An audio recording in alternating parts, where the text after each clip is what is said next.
하나님 말씀 에스더서입니다. 에스더 8장 1절에서 17절까지 보도록 하겠습니다. 하나님 말씀은 구약성경 에스더서 8장 1절에서 17절까지입니다. 1절에서 8절까지만 제가 받들어 읽어드리도록 하겠습니다. 하나님 말씀 받을 때 자리에서 일어나 주시기 바랍니다. 하나님 말씀이 이러합니다. 그날 아하수에로 왕이 유다인의 대적 하만의 집을 왕후 에스더에게 주니라. 에스더가 모르드게는 자기에게 어떻게 관계됨을 왕께 아뢰었으므로 모르드게가 왕 앞에 나오니 왕이 하만에게서 거둔 반지를 빼어 모르드게에게 준지라. 에스더가 모르드게에게 하만의 집을 관리하게 하니라. 에스더가 다시 왕 앞에서 말씀하며 왕의 발 아래 엎드려 아각 사람 하만이 유다인을 헤아려 한 악한 꾀를 제거하기를 울며 구하니 왕이 에스더를 향하여 금규를 내미는지라. 에스더가 일어나 왕 앞에 서서 이르되 왕이 만일 즐거워하시며 내가 왕의 목전에 은혜를 입었고 또 왕이 이 일을 좋게 여기시며 나를 좋게 보실진대 조서를 내리사 아각 사람 함므다다의 아들 하만이 왕의 각 지방에 있는 유다인을 진멸하려고 꾀하고 쓴 조서를 철회하소서. 내가 어찌 내 민족이 화당함을 참아보며 내 친척의 멸망함을 참아보리이까 하니 아하수에로 왕이 왕후 에스더와 유다인 모르드게에게 이르되 하만이 유다인을 살해하려 함으로 나무에 매달렸고 내가 그 집을 에스더에게 주었으니 너희는 왕의 명의로 유다인에게 조서를 뜻대로 쓰고 왕의 반지로 인을 칠지어다. 왕의 이름을 쓰고 왕의 반지로 인친 조서는 누구든지 처리할 수 없음이니라 하니라. 아멘.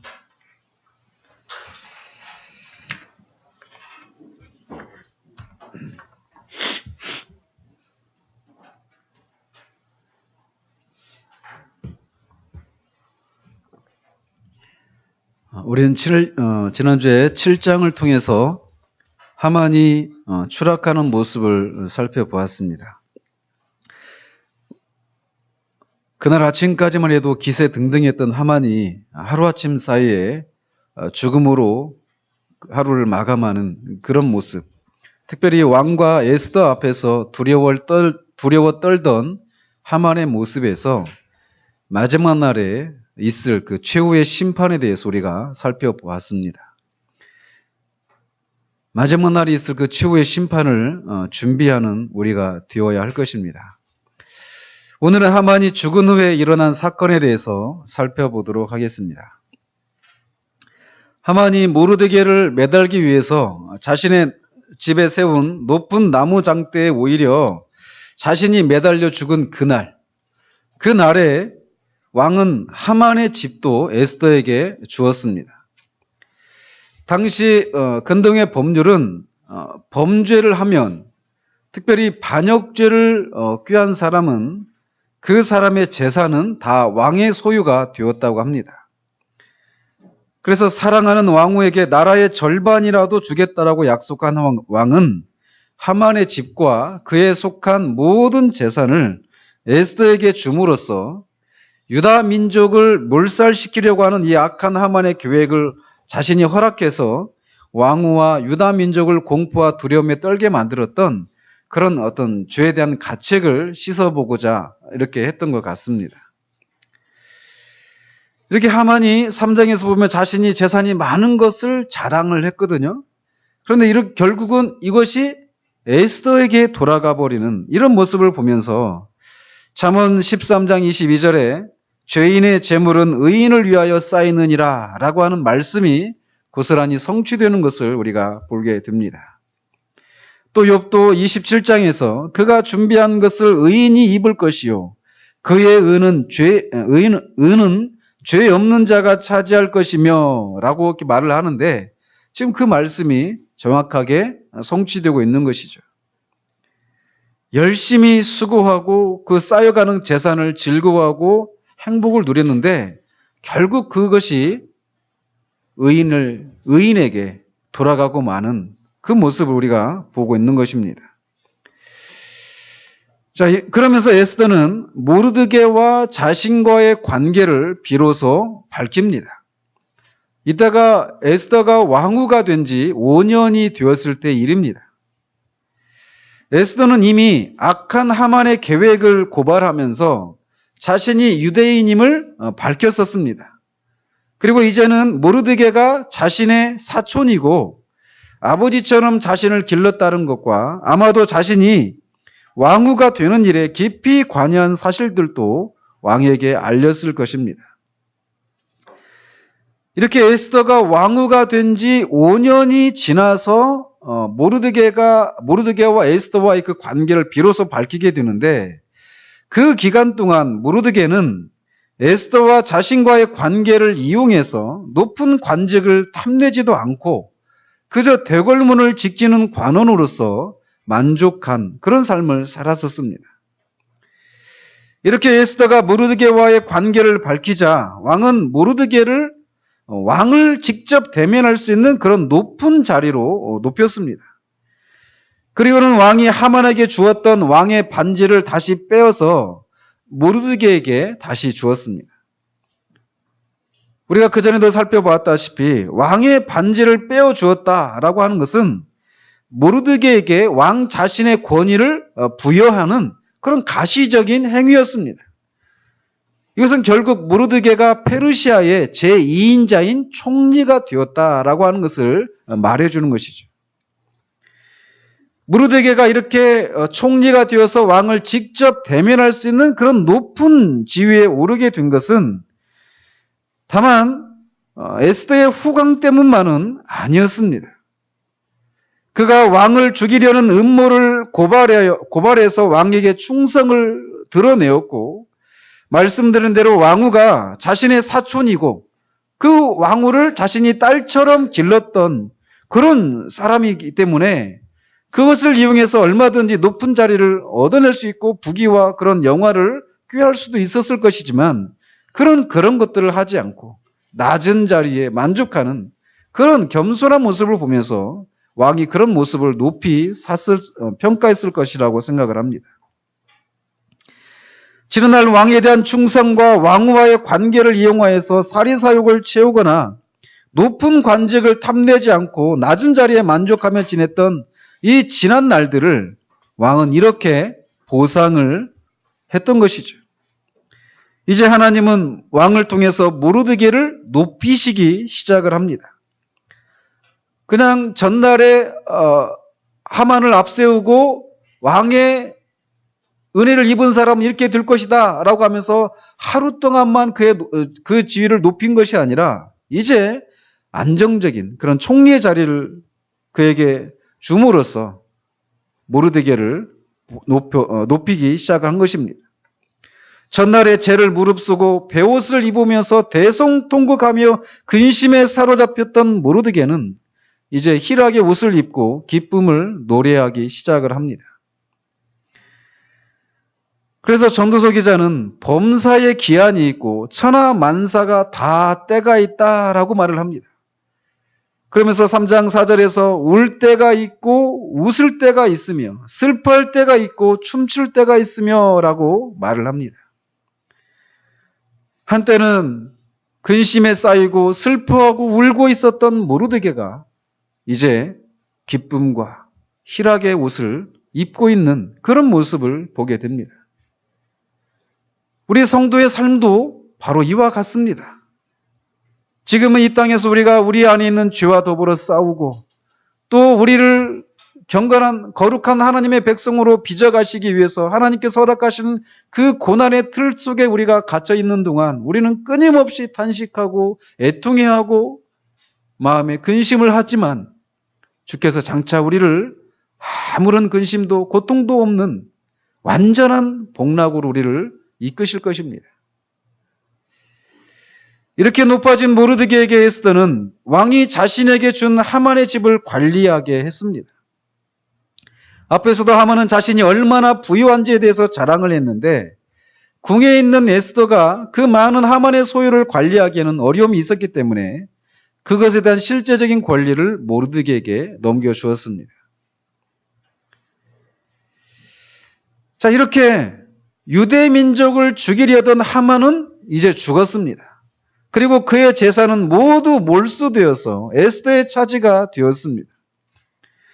에스더는 자신의 생명과 많은 재산을 소유하게 되었고 모르드게는 총리가 되어서 죽음의 위협 아래 있었던 그들의 신변은 이제 왕으로부터 보장을 받는 셈이다라고 할 수 있습니다.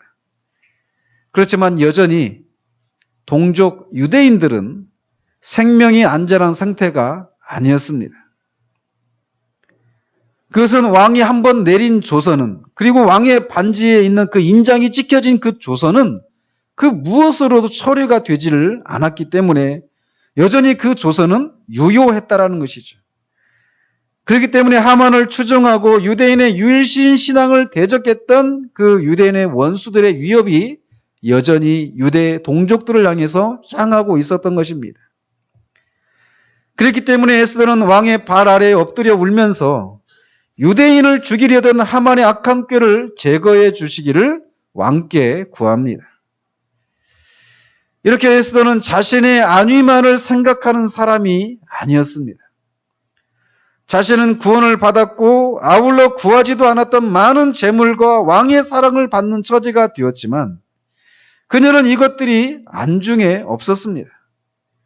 여전히 그녀에게는 큰 근심과 마음에 그치지 않는 고통이 있었던 것이죠. 그것이 바로 동족이 여전히 진멸될 위협 아래 있었던 것입니다. 그렇기 때문에 자신의 동족이 처한 위험으로부터 벗어나서 그들이 자신처럼 안녕과 생명을 보장받기 전까지는 그녀는 가만히 있을 수가 없었던 것입니다. 이런 에스더의 심정은 자신의 민족이 구원을 받을 수만 있다면 자신이 저주를 받아 그리스도에게서 끊어질지라도 원하는 바라라고 말했던 바울의 심정과 같은 심정이었습니다. 에스더는 자신의 동족이 구원을 받을 수만 있다면 자신이 왕후임에도 불구하고 왕의 발 아래 엎드려 우는 것을 부끄러워하거나 개의치를 않았습니다. 이런 에스더의 모습에서 죄 아래 팔려 하나님의 저주 아래 있는 우리 같은 죄인들을 구하시기 위해서 자신의 영광을 취하지 않으셨을 뿐만 아니라 사람의 형철에 오시기까지 낮아지고 심지어는 십자가에 죽기까지 낮아지셨던 우리 주님의 모습을 희미하게나마 볼 수 있습니다. 에스더의 행동은 바로 구원받은 우리들의 모습이어야 하지 않겠습니까? 하나님이 우리에게 은혜를 주셔서 그리스도로 말미암은 구원의 은혜를 주시고 이런저런 은사들을 주신 것에 대해서 우리는 끊임없이 감사하며 기뻐해야 할 것입니다. 그러나 우리의 구원을 누리고 감사하는 데에서 그쳐서는 안 될 것입니다. 여전히 우리 주변에는 사망과 죄의 지배를 받으며 하나님의 진노 아래 있어서 파멸을 향해 달려가고 있는 사람들이 많이 있기 때문에 그렇습니다.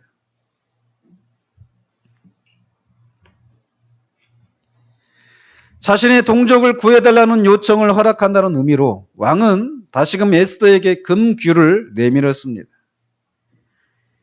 이에 에스더는 일어나서 다시금 왕에게 간절한 호소를 합니다.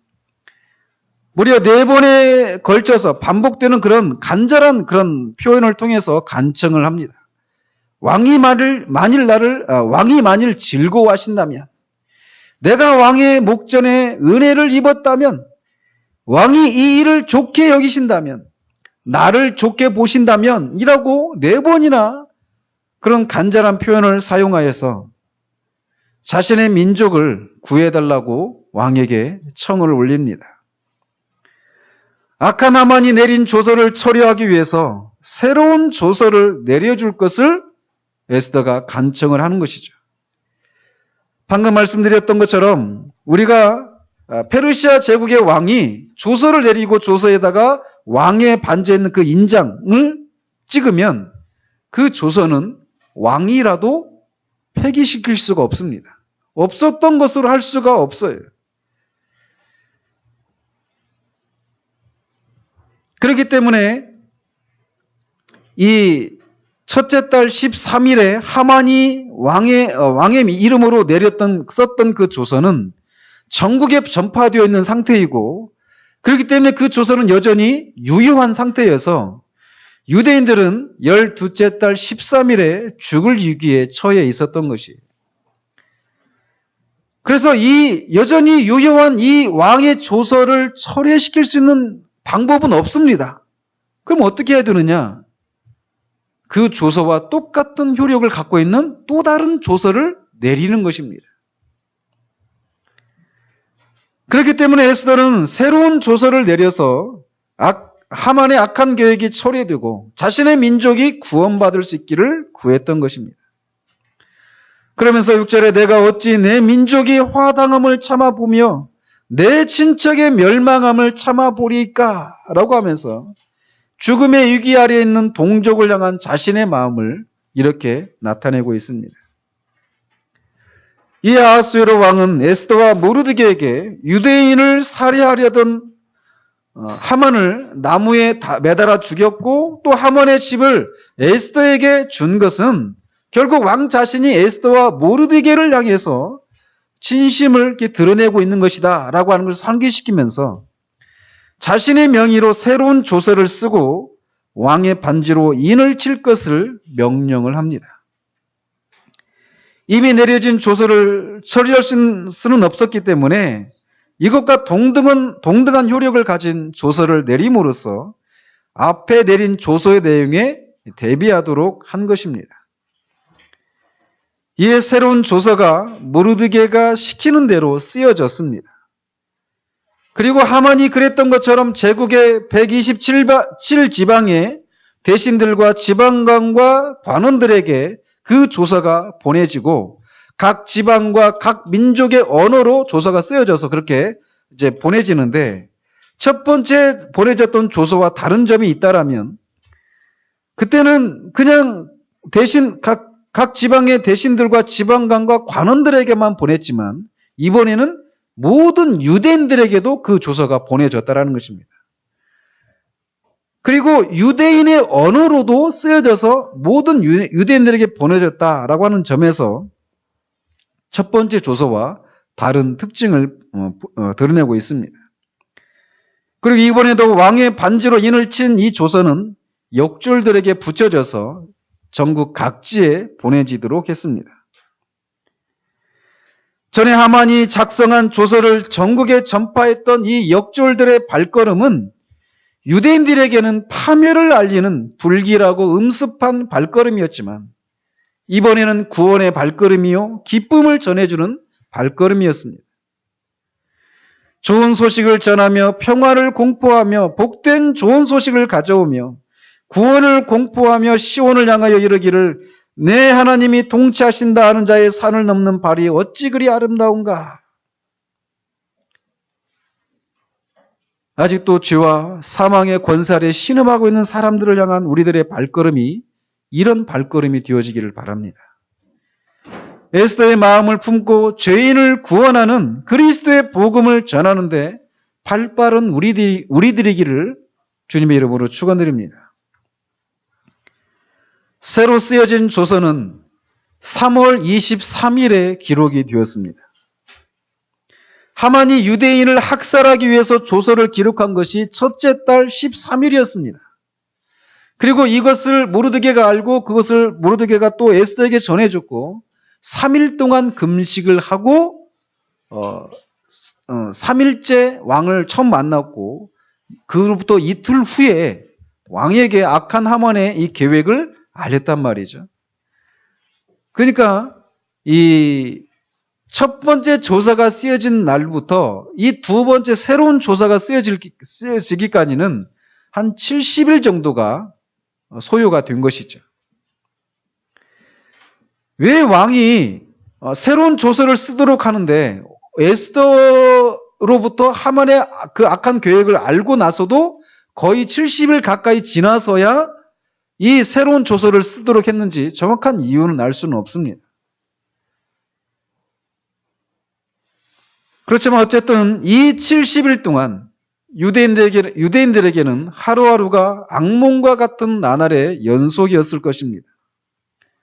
사형을 받을 날을 받아놓은 사형수가 자신에게 임박한 죽음을 기다리며 하루하루를 불안과 초조로 보냈던 것처럼 제국에 있는 약 70만 명의 유대인들은 극심한 고통과 두려움에 나날들을 살아야만 했습니다.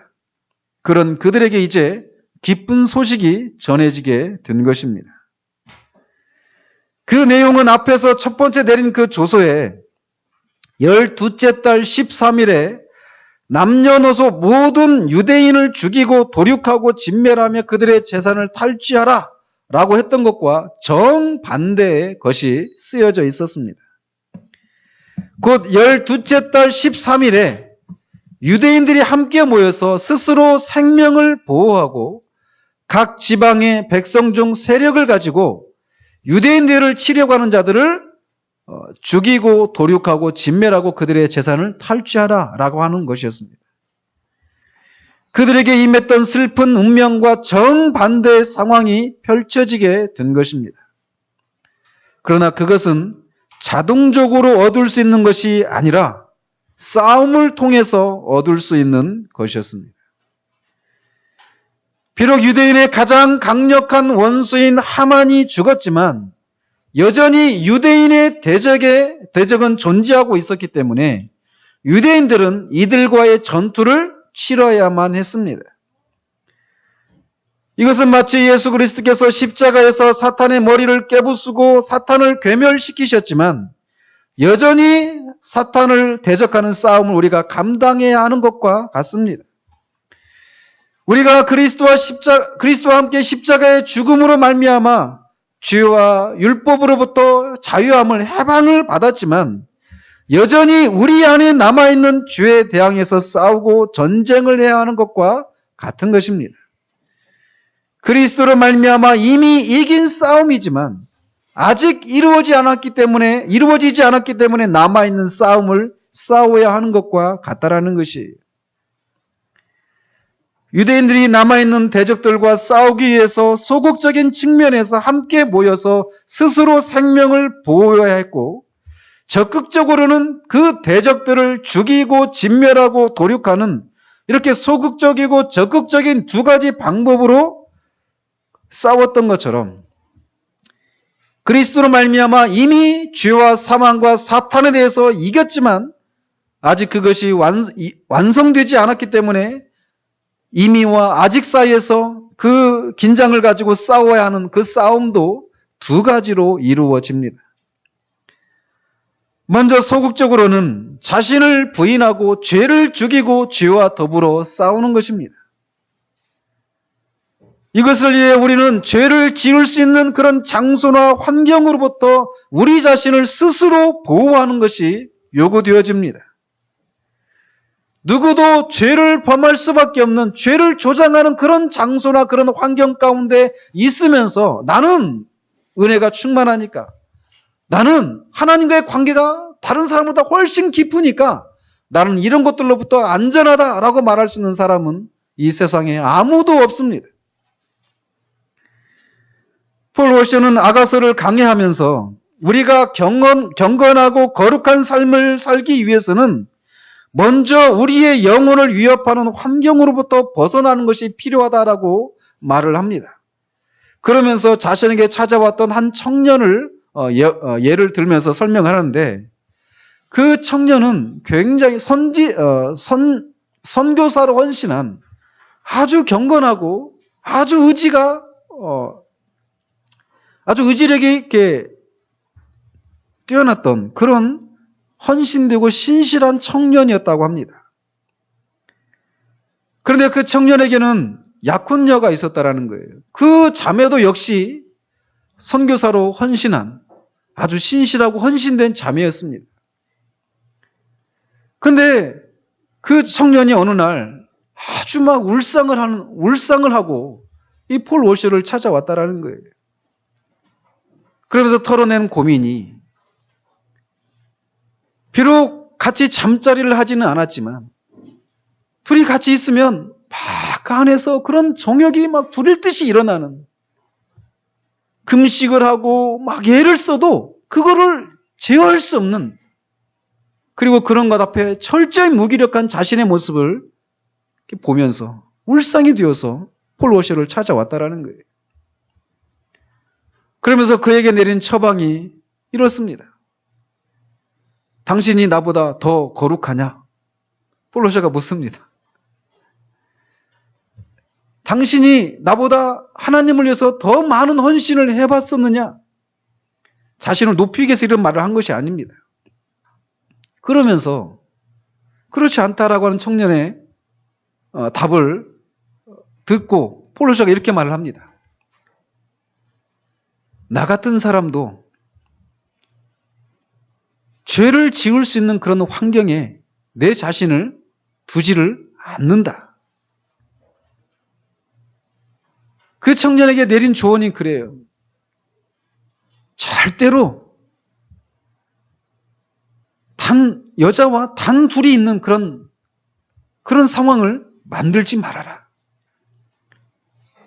그게 당신의 누나이든지 여동생이든지 심지어는 당신의 엄마일지라도 결코 여자와 단둘이 있는 그런 환경을 만들지 말아라. 이 얘기는 우리가 죄를 지을 수 있는 그런 환경에 우리 스스로를 스스로 보호하고 그것들로부터 우리를 격리시켜야 될 것을 얘기하기 위해서 그런 얘기를 한 것입니다. 하나님과의 친밀한 관계를 누리기를 원한다고 말하면서 우리의 영혼을 갉아먹고 우리로 하여금 하나님으로부터 멀어지게 만드는 그런 환경 가운데 자신을 두는 것은 실상 하나님과의 친밀한 관계를 누린다라고 말하는 그 소망이 기만에 불과하다는 것입니다.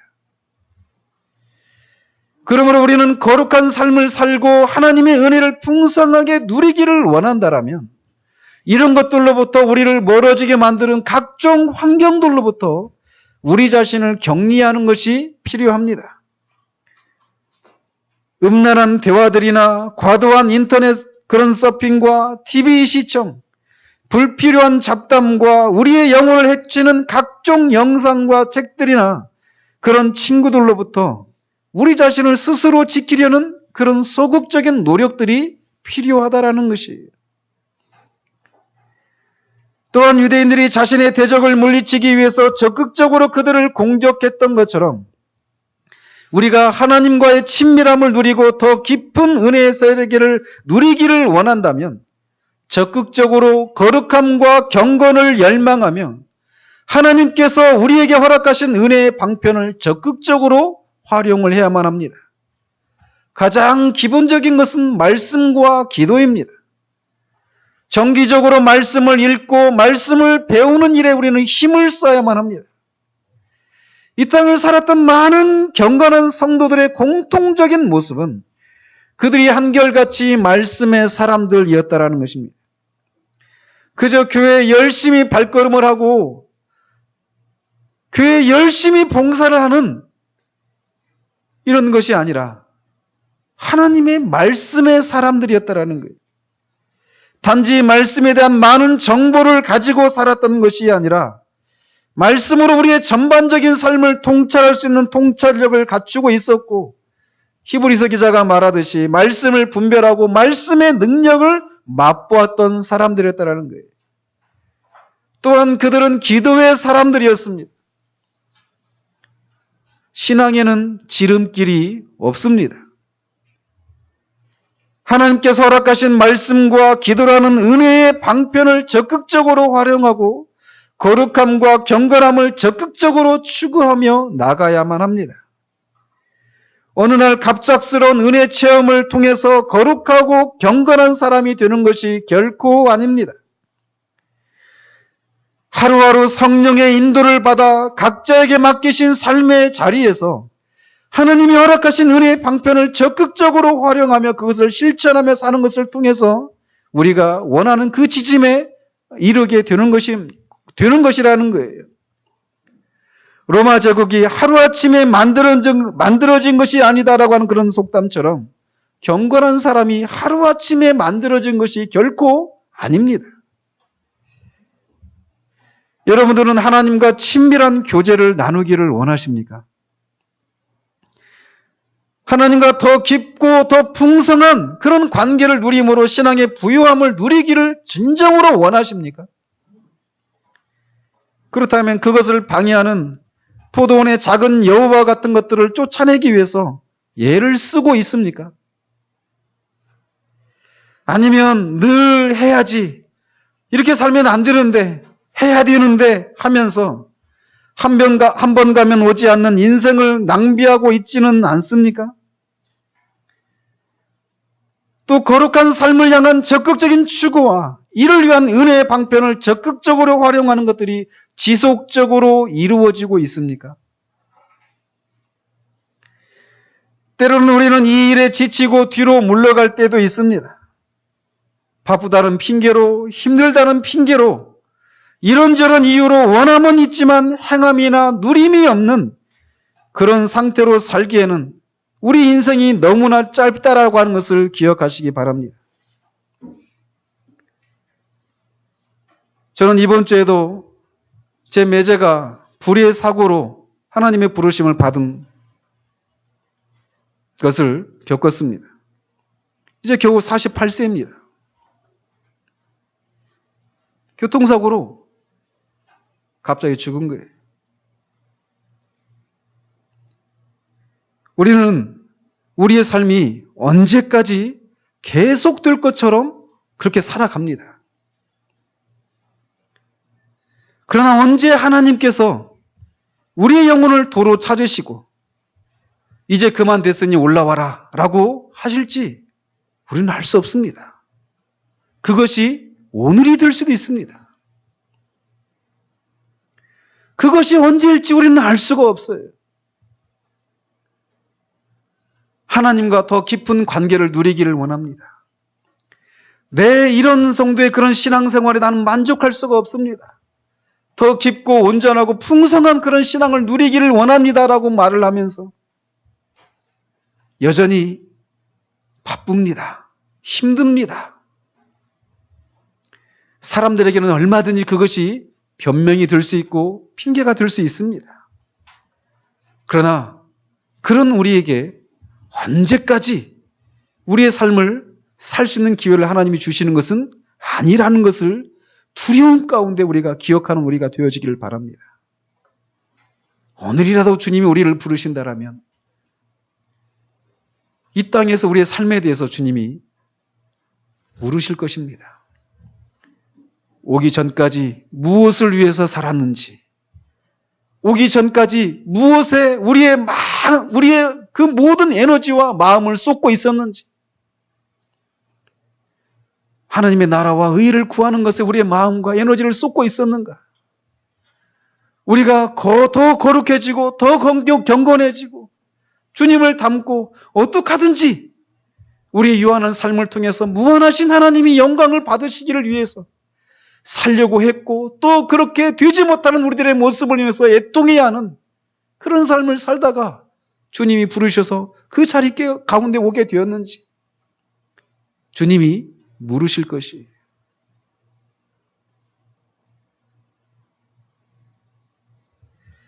그러므로 우리는 오늘이라고 일컬어지는 날 동안 거룩함과 경건함을 추구하는 이 일들에 열심을 내어야 합니다. 이 일은 피곤하고 많은 에너지를 요하는 것이 쉬고 싶습니다. 그러나 조금만 기다리십시오. 영원한 쉼을 누릴 날이 곧 오게 됩니다. 원하지만 할 수 없는 그런 날이 와요.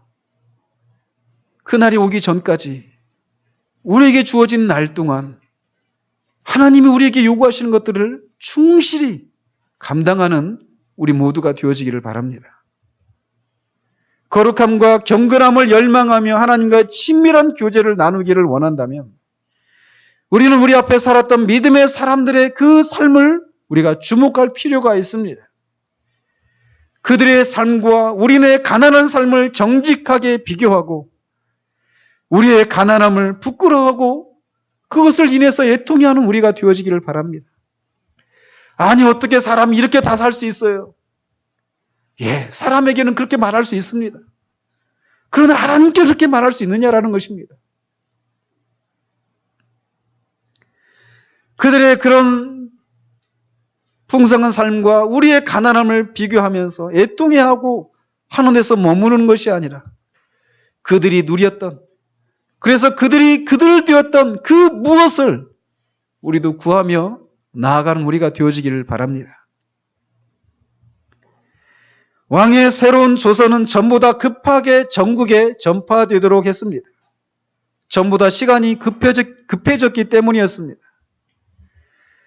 그리고 새로운 조서가 수산성을 포함한 전국에 전파되었을 때 일어난 상황은 전에 하만이 주도해서 내려진 조서가 반포되었을 때와 정반대의 모습을 보이고 있습니다. 먼저 모르드게는 전날에 베옷을 입고 재를 머리에 뒤집어 쓰고 대궐 안으로 들어가지도 못하고 밖에서 대성통곡하며 울었었습니다.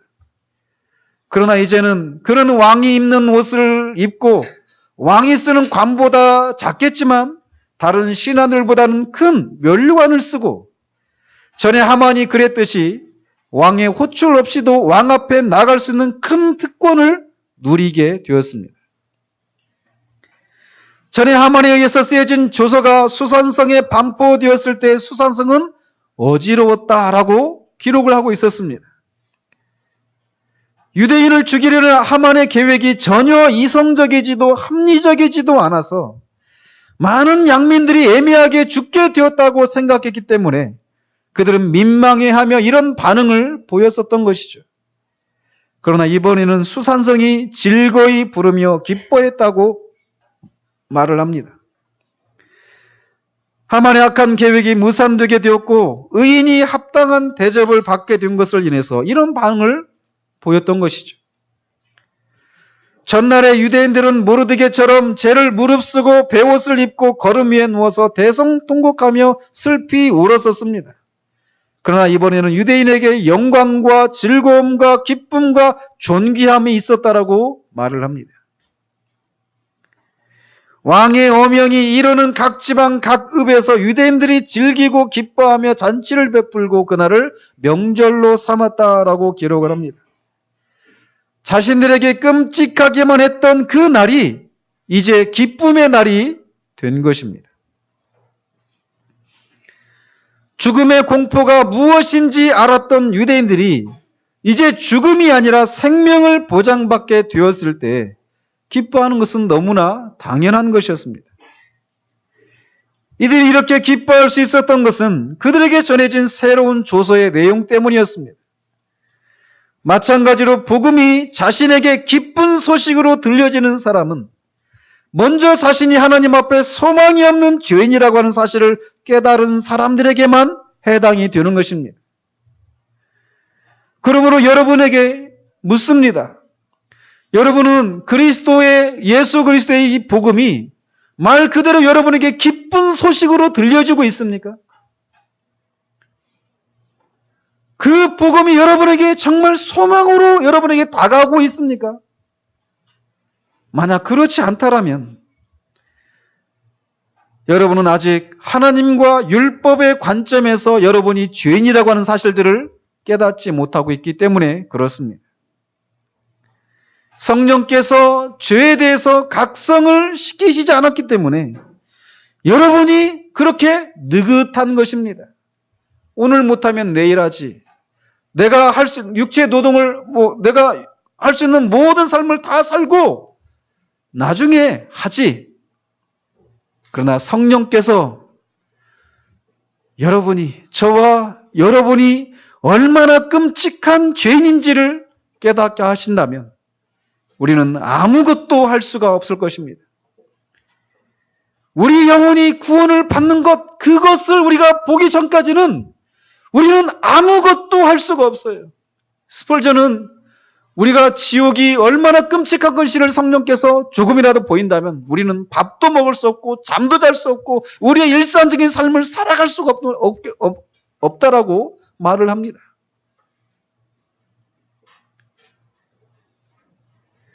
성령께서 여러분의 눈을 열어주시기를 바랍니다. 정말 저와 여러분이 얼마나 하나님 앞에 아무런 소망이 없는 죄인인가를 피상적인 이해를 통해서가 아니라 실제적으로 깨닫게 하시는 은혜가 있기를 바랍니다. 성령께서 그런 각성을 시키실 때 여러분들은 하나님 앞에 죽은 자처럼 엎드리게 될 것입니다. 그러나 그때가 참으로 복된 때입니다. 그때가 여러분이 천국에 가까워졌다라는 것을 말하는 것이에요. 천국은 심령이 가난한 자들만의 것입니다. 자신이 하나님의 은혜가 아니면 아무런 소망이 없다라고 하는 것. 하나님이 자신에게 자비와 긍휼을 베풀어 주시지 않으시면 나는 영원한 형벌을 받아 마땅한 존재라고 하는 사실들을 깨닫고 거지처럼 하나님이여 나를 불쌍히 여기소서라고 하나님 앞에 전적으로 매달리는 그 사람, 영적인 가난뱅이, 영적인 거지, 그 사람들이 천국을 소유하게 된다라고 우리 주님이 말씀하십니다. 그런 은혜가 우리 어린 아이들을 포함해서 어른들에게 이르기까지 아직 회심하지 못한 사람들에게 임하기를 우리 주님의 이름으로 축원드립니다. 그런 사람들에게 그리스도의 복음은 생명의 복음으로 기쁜 소식으로 들려지게 될 것입니다. 그러므로 성령께서 여러분의 실상을 깨닫게 하시는 것을 두려워하지 말기 바랍니다. 여러분의 실상을 깨닫도록 하는 그 말씀 앞에 서는 것을 두려워하지 마시기 바랍니다. 나오십시오. 나와서 정직하게 여러분의 실상을 말씀 앞에 비추고 말씀 앞에 드러난 여러분의 실상을 정직하게 하나님 앞에 고백하십시오. 주님, 주님의 은혜가 아니면 나는 아무런 소망이 없는 그런 끔찍한 죄인입니다. 여러분의 죄를 회개하십시오. 그리고 그리스도를 믿으십시오. 그때 여러분의 영혼에 화창한 봄날이 찾아오게 될 것입니다. 마지막으로 17절을 보면 유대인들에게 이런 기쁨이 있을 때 본토 백성이 유대인을 두려워하여 유대인 드는 자가 많았다라고 기록하고 있는 것을 봅니다. 본토 백성은 유대인이 아닌 이 페르시아 제국 사람들을 가리키는 거예요. 그런데 그런 사람들이 유대인이 두려워서 많은 사람이 유대인이 되었다고 한다는 것이죠. 얼마 전에 그 유대인의 그 불임절 절기를 지키는 그 영상을 한번 본 적이 있는데 유튜브에서 사람들이 막 가면을 쓰는 거예요.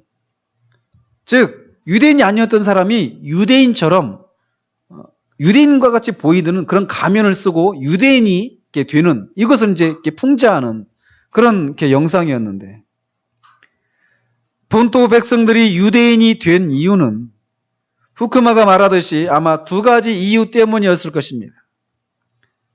하나는 절대 권력자 하만의 그런 돌연한 몰락과 유대인들이 돌연히 또 높아지는 그런 결과를 목도하고 여호와가 유일한 참 신이심을 그들이 깨닫고 유대 종교를 신봉하기로 개종한 그런 사람들일 수도 있습니다. 또는 모르드게가 총리에 오르고 유대인들이 승리한 것을 목도한 결과 유대인이 되는 것이 자신들에게 여러모로 유익하다고 판단해서 유대교에 입교한 자들도 있을 수 있습니다. 교회 역사 가운데 이런 두 번째 이 대표적인 경우가 있다라면 콘스탄틴 황제가 기독교로 개종한 후에 기독교를 공인하자 수많은 이교도들이 진정한 회심도 없이 교회로 몰려들어 급속한 세속화가 이루어진 경우가 바로 이런 경우에 해당이 될 것입니다. 언제나 교회가 환란 중에 있을 때에는 기피하던 사람들이 교회가 번성하고 기쁨이 있을 때는 교회로 몰려듭니다. 오늘날도 교회 안에 들어온 사람들이 이런 이유로 들어온 사람들이 적지 않습니다. 교회에 와야 장사가 되니까. 교회에 와야 사람들과의 관계를 통해서 내가 어떤 정보를 얻고 어떤 유익한 그런 인맥들을 형성하고 나한테 어떤 유리한 그런 결과들이 있을 수 있겠다라고 생각하며 교회로 들어오는 사람들이 있습니다. 그런데 그들 중에 많은 사람들이 진심으로 회심하지 않은 사람들이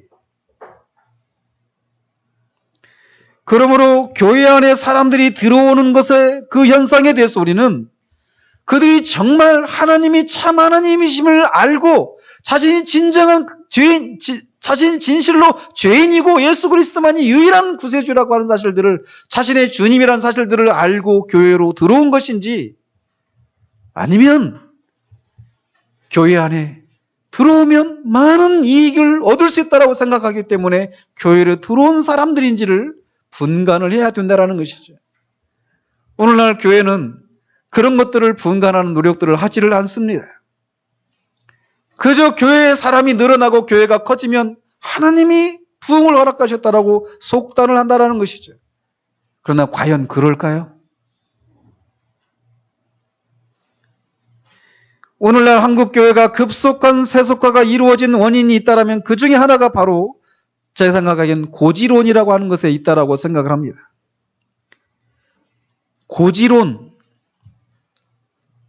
고지론이라고 하는 것은 이런 것입니다. 고지가 무엇인지 아시죠? 6.25 전쟁 때 백마고지 전투 막 이런 거 했잖아요. 그러니까 높은 지형을 말하는 것입니다. 그래서 고지론이 뭐냐? 백마고지 전투, 제가 어제 저희 아버지가 국가 유공자이십니다. 6.25 참전 용사시거든요. 어제 제가 그 실상을 어제서 알았습니다.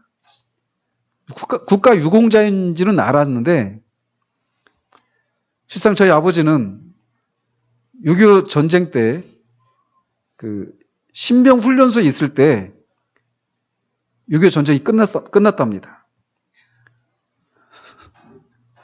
그러니까 전쟁이 끝나기 2달 전에 신병이 입대해가지고 훈련소에서 훈련받고 있는데 전쟁이 끝났대요. 그러니까 사실 전쟁에서 총 한 방도 안 쏘시고 국가유공자가 되신 거예요. 우리나라 법이 그렇답니다. 어제 사실을 밝히시더라고요.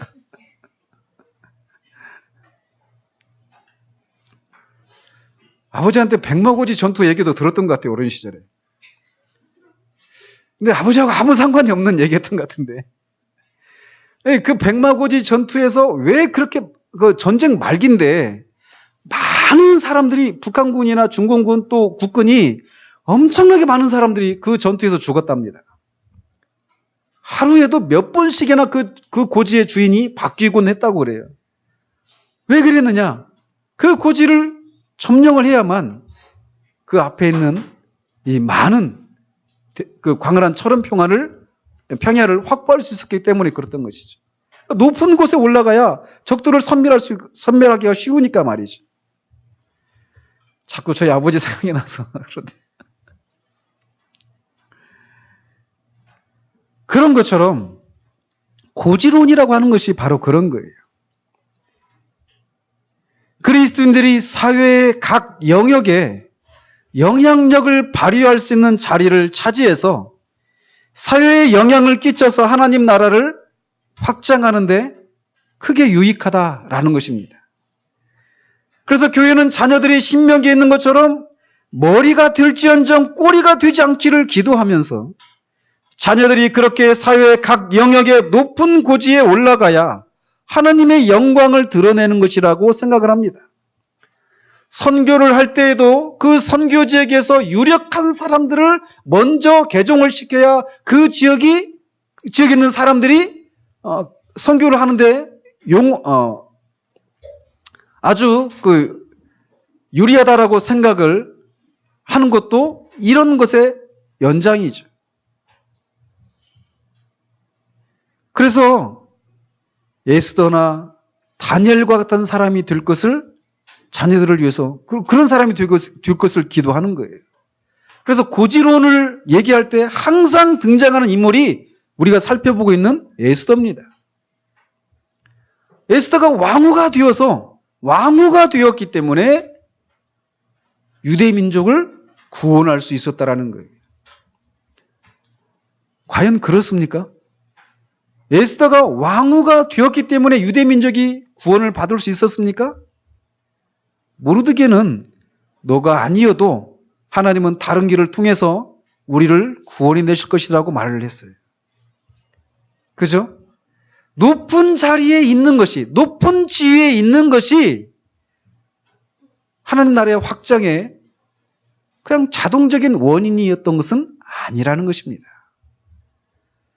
실제로 교회 역사는 이 고지론이라고 하는 이 생각이 교회의 급속한 세속화로 전락하고 말았던 것을 우리에게 아프게 보여주고 있습니다. 제가 인터넷에서 어느 선교사님의 글을 이렇게 참고한 것인데 거기에 보면 이 고지론이라고 하는 것이 오늘날 한국교회에서만 나타나는 것이 아니라 2000년 기독교 역사에서 지속적이고 또 반복적으로 나타나서 결국은 교회를 실족시켰던 그런 것이다라고 말을 합니다. 그 대표적인 사례가 좀 전에도 말씀드린 대로 서기 313년에 콘스탄틴 황제가 밀라노 칙령을 반포하고 기독교를 국가 종교로 공인하고 기독교 국가 시대가 도래했던 것이 바로 그 대표적인 사례라는 것입니다. 그렇게 황제가 기독교를 공인하게 되었을 때 그렇지 않아도 위대했던 로마 제국이 기독교를 국교로 받아들였으니 바야흐로 로마 제국의 제2전성기가 시작이 되고 기독교의 위력이 온 세상에 힘있게 미치는 시대가 왔다라고 교회가 생각을 했었어요. 그러나 그것은 기독교 타락의 전주곡이었고 광명의 천사의 모습으로 중세 암흑기를 준비하는 기만에 불과했던 것을 우리는 교회 역사를 통해서 보게 됩니다. 그렇기 때문에 종교 개혁은 역사적으로 필연적일 수밖에 없었던 것이죠.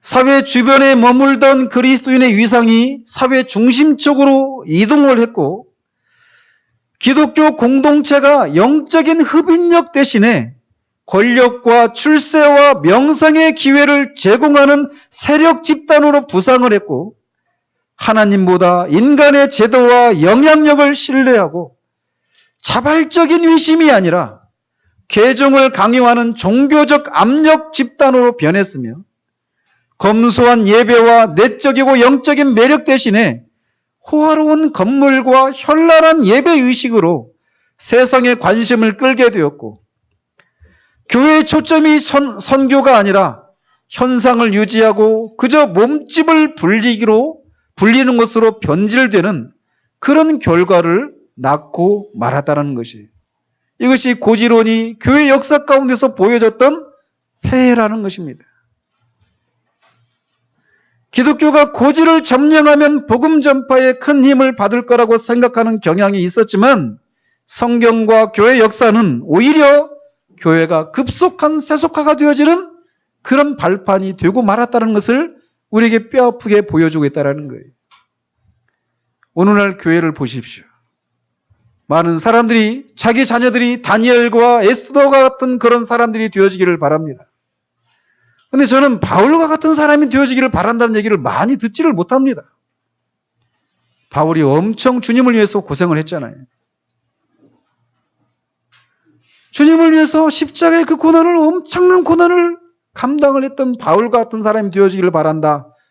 이런 부모들의 기도를 저는 잘 듣지를 못합니다. 온통 다니엘과 요셉과 에스더와 같이 높은 지위를 차지하고 부귀와 명성과 권력을 누리는 그런 사람들이 되어지기를 바란다는 거예요. 하나님의 은혜로 그런 것들을 허락하시면 마음껏 누리십시오. 그러나 그것을 누리는 것이 그것을 주신 최종적인 목적은 아닙니다. 모르드게가 에스더에게 말한 것처럼 하나님이 너를 왕후가 되게 한 것은 바로 이때를 위함이 아닌지 아느냐라고 말했던 것처럼 하나님이 우리에게 그 무엇을 주신 것은 하나님의 영광과 하나님 나라의 확장을 위해서 주신 것이지 그것을 우리가 누리고 우리가 안락한 삶을 살기 위해서 우리에게 주신 것이 결코 아니라는 거예요. 그런데 오늘날 한국교회 안에서 이런 고지론에 입각한 그런 생각을 갖고 있는 사람들이 나는 돈을 많이 버는 장로가 되겠습니다. 나는 큰 사업가가 되겠습니다. 그래서 하나님 나라를 확장하는데 선교에 많은 그런 일을 하는 사람이 되겠습니다.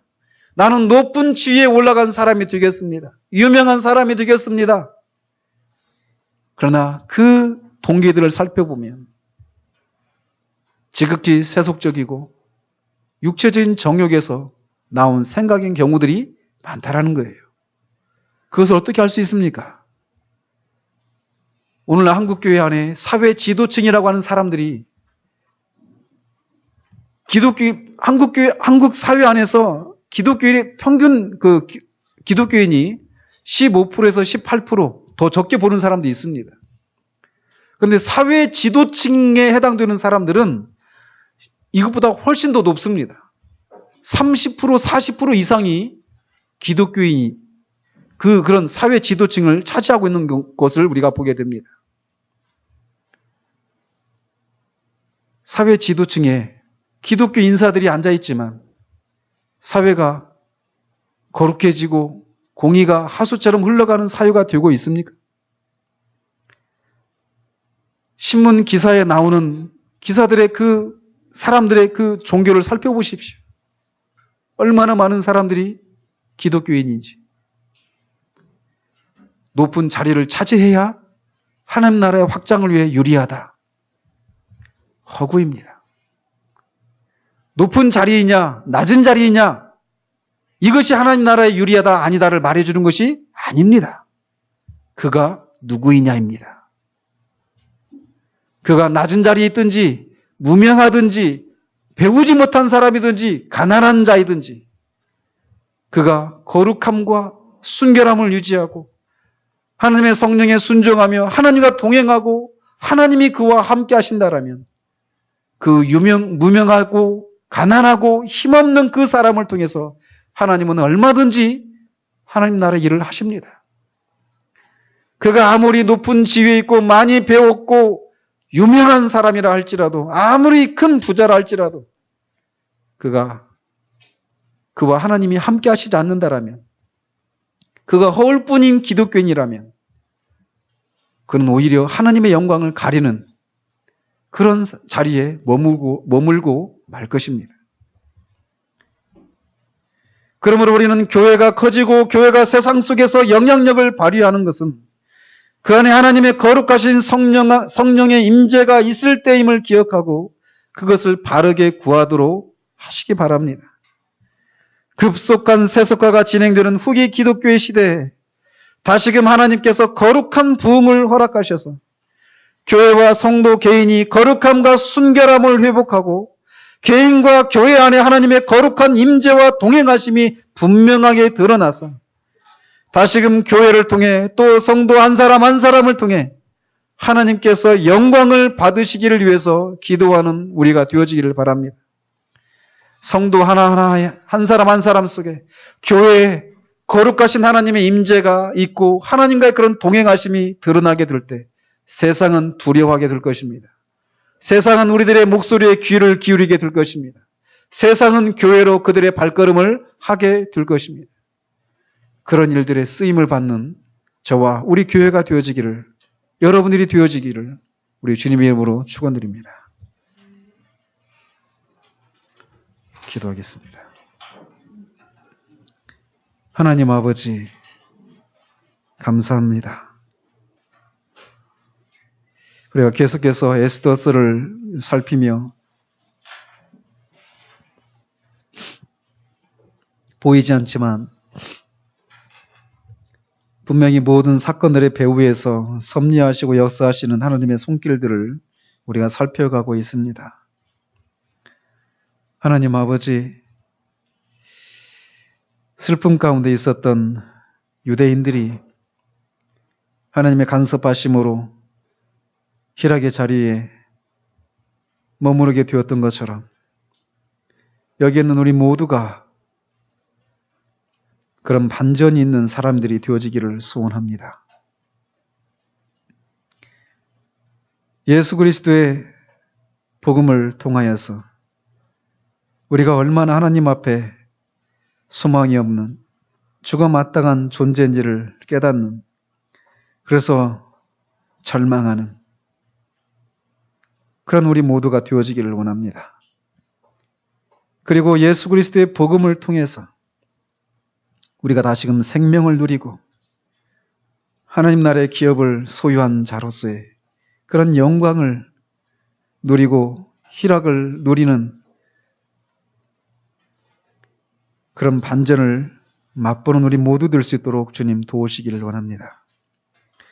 유대인들이 그 영광을 취하기 위해서 소극적이고 적극적인 방식으로 싸워야 했던 것처럼 우리도 그리스도로 말미암아 이미 우리에게 이루어진 그 모든 승리를 아직 완성되지 않았기 때문에 싸워 나가야 될 때 소극적이고 적극적인 우리가 싸워야 될 그 싸움을 싸워나가는 우리 될 수 있도록 주님 도우시옵소서.